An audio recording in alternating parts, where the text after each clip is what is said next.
Assalamualaikum warahmatullahi wabarakatuh. Perkenalkan, nama saya Sektio Merian M, NIM 20060114 dari Prodi Ekonomi Pembangunan. Baiklah, pada pertemuan ke-6 mata kuliah pengantar Ekonomi Pembangunan ini, saya akan mempresentasikan tentang teori Schumpeter dan teori Keynes. Baiklah, masuk ke teori yang pertama, yaitu teori Schumpeter. Teori Schumpeter, makna pembangunan ekonomi. Pertama-tama, Schumpeter mengasumsikan adanya perekonomian persaingan sempurna yang berada dalam keseimbangan tepat. Dalam keseimbangan yang tepat seperti itu terkandung keseimbangan persaingan sempurna, yaitu tidak ada laba, tidak ada suku bunga, tidak ada tabungan, tidak ada investasi, dan tidak ada pengangguran terpaksa. Keseimbangan ini disebut arus sekuler yang senantiasa berulang kembali dengan cara yang sama dari tahun ke tahun. Dengan kata lain, semua kegiatan ekonomi selalu berulang dalam suatu alur perekonomian yang tidak habis-habisnya. Menurut Schumpeter, arus sekunder adalah suatu aliran yang hidup dari sumber tenaga buruh dan lahan pertanian. Ia mengalir secara terus-menerus, dan aliran tersebut mengalir pada setiap periode ekonomi ke dalam waduk yang kita sebut dengan pendapatan, untuk dialihkan ke dalam pemuasan keinginan. Kedua, yaitu inovasi. Inovasi dapat terdiri dari pengenalan barang baru, pengenalan metode produksi baru, pembukaan pasar baru, penguasaan sumber penawaran baru dan mentah atau barang seni manufaktur, pembentukan organisasi baru pada setiap industri yang seperti penciptaan monopoli.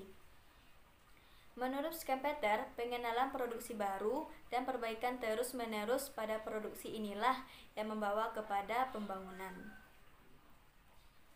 Peranan inovator.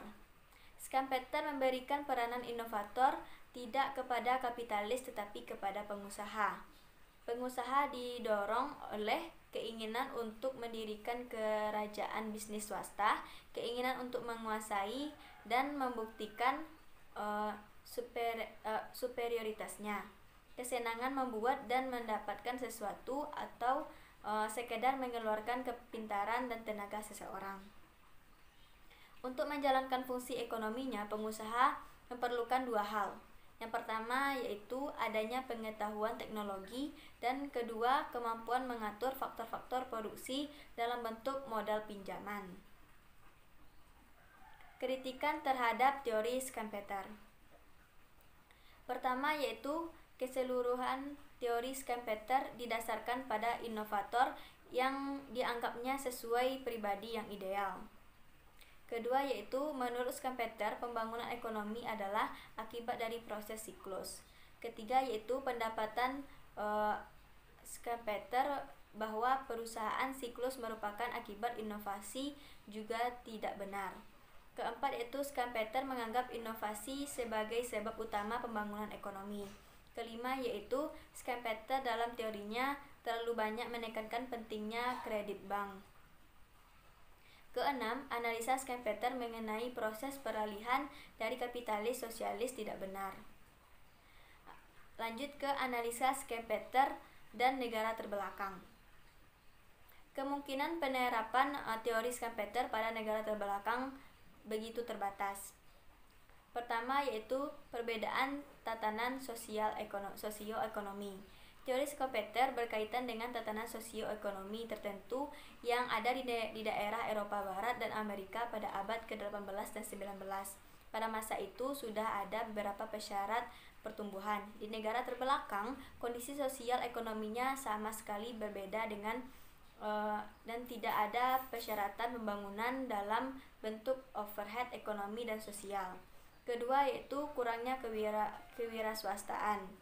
Analisa Schumpeter bergantung pada adanya kaum pengusaha, akan tetapi negara terbelakang kekurangan jiwa wira swasta yang bermodal.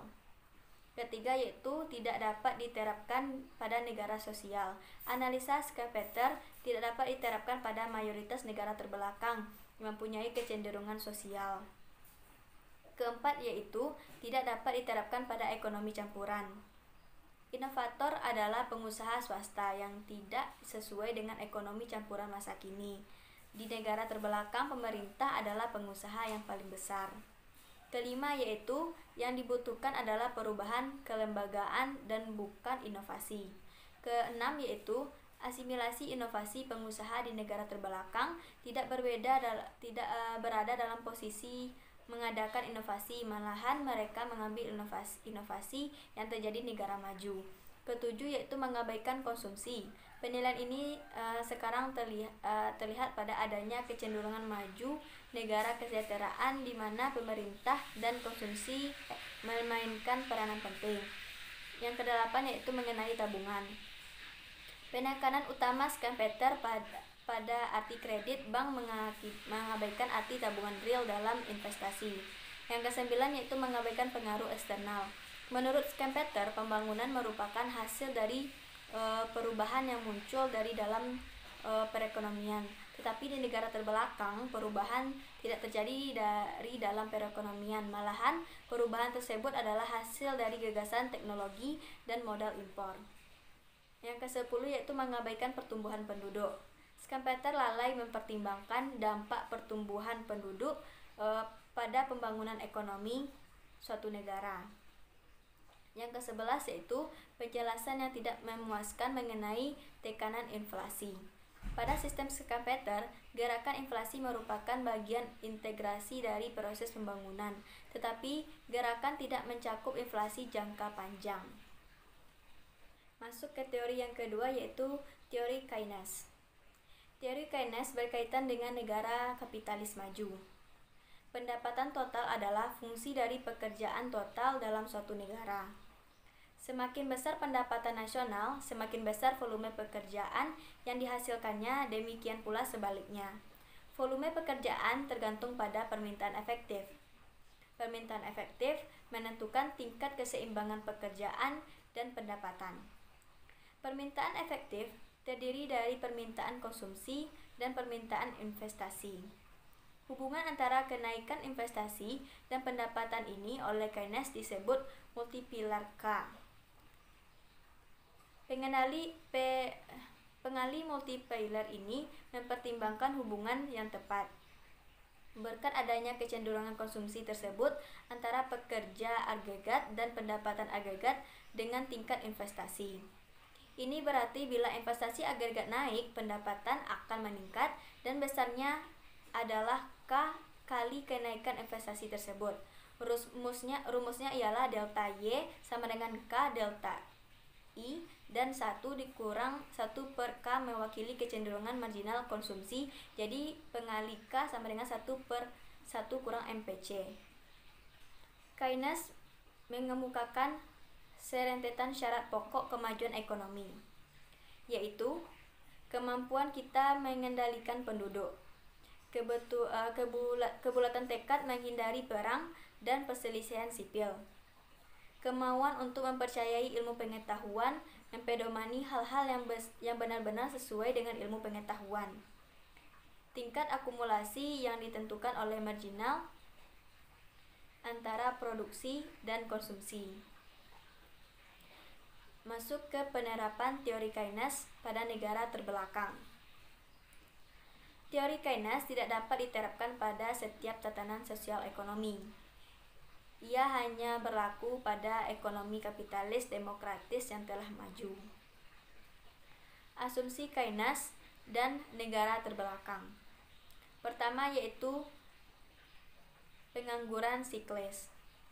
Teori Keynes berdasarkan pada adanya pengangguran siklis yang terjadi selama depresi. Pengangguran ini disebabkan oleh menurunnya permintaan efektif. Tetapi sifat pengangguran ini di negara terbelakang sangat berbeda dengan negara maju. Selain pengangguran kronis, negara terbelakang juga dilanda pengangguran tersembunyi. Keynes memutuskan perhatian pada masalah pemecahan pengangguran terpaksa, dan masalah ketidakmantapan ekonomi. Kedua yaitu analisa periode jangka pendek. Analisa Keynes merupakan analisa periode jangka pendek yang menganggap faktor berikut ini sebagai given: keterampilan dan kuantitas tenaga kerja yang tersedia, kuantitas dan kualitas peralatan yang tersedia, teknologi yang ada, deretan persaingan, selera dan kebiasaan konsumen, tidak bermanfaatnya berbagai investasi tenaga kerja, aktivitas pengawasan dan organisasi, serta struktur sosial. Seluruh faktor dasar yang diasumsikan Keynes itu berubah setiap tahun. Ketiga yaitu ekonomi tertutup. Teori Keynes didasarkan pada asumsi ekonomi tertutup. Tetapi, negara terbelakang bukanlah ekonomi tertutup. Mereka adalah ekonomi terbuka dengan perdagangan luar negeri memainkan peranan dominan dalam pembangunan. Dengan demikian, ekonomi Keynes dalam hal ini tidak begitu relevan dengan negara terbelakang. Keempat yaitu penawaran lebih, faktor komplementer, dan faktor tenaga kerja. Teori Keynes mengasumsikan adanya penawaran lebih, faktor komplementer, faktor tenaga kerja, dan sumber perlengkapan lainnya dalam perekonomian. Tetapi di dalam perekonomian terbelakang tidak ada istilah penundaan kegiatan ekonomi untuk sementara waktu seperti itu.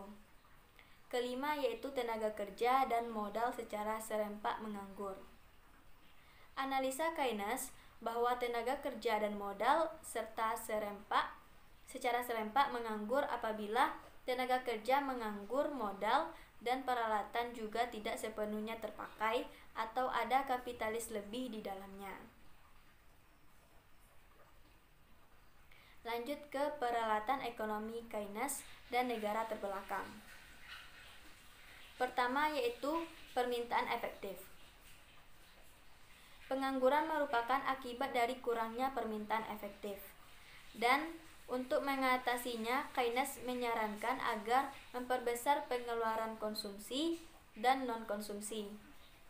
Namun, di negara terbelakang tidak terdapat pengangguran paksa, tetapi pengangguran tersembunyi. Pengangguran disebabkan bukan oleh kurangnya permintaan efektif, tetapi oleh kurangnya sumber komplementer. Kedua yaitu kecenderungan konsumsi. Salah satu peralatan penting dalam teori ekonomi Keynes ialah kecenderungan konsumsi yang menyoroti hubungan antara konsumsi dan pendapatan. Di negara terbelakang, antara pendapatan, konsumsi, dan tabungan ini tidak ada. Ketiga yaitu kecenderungan menabung. Keynes menganggap tabungan sebagai sifat sosial yang buruk karena kelebihan tabungan menyebabkan berkurangnya permintaan agregat. Hal ini tidak bisa diterapkan pada negara terbelakang karena tabungan merupakan obat mujarab bagi keterbelakangan ekonomi mereka. Keempat yaitu kecenderungan marginal modal. Salah satu faktor penting penentu investasi adalah kecenderungan marginal modal. Akan tetapi, tidak dapat diterapkan di negara terbelakang. Hal ini terjadi karena kurangnya modal dan sumber lainnya, kecilnya pasar, rendahnya pendapatan, dan lain-lain. Kelima yaitu suku bunga. Menurut Keynes, kenaikan penawaran uang menurunkan suku bunga dan mendorong investasi, pendapatan, dan tingkat pekerjaan. Tetapi di negara terbelakang, kenaikan justru menaikkan harga dan tidak menurunkan suku bunga. Keempat yaitu multiplier. Konsep multiplier Keynes didasarkan pada 4 asumsi berikut, yaitu pengangguran terpaksa. Berkaitan dengan ekonomi kapitalis, tempat sebagai besar buruh bekerja demi upah dan tempat produksi lebih banyak untuk dipertukarkan daripada untuk dikonsumsi sendiri. Kurva penawaran output yang tidak elastis.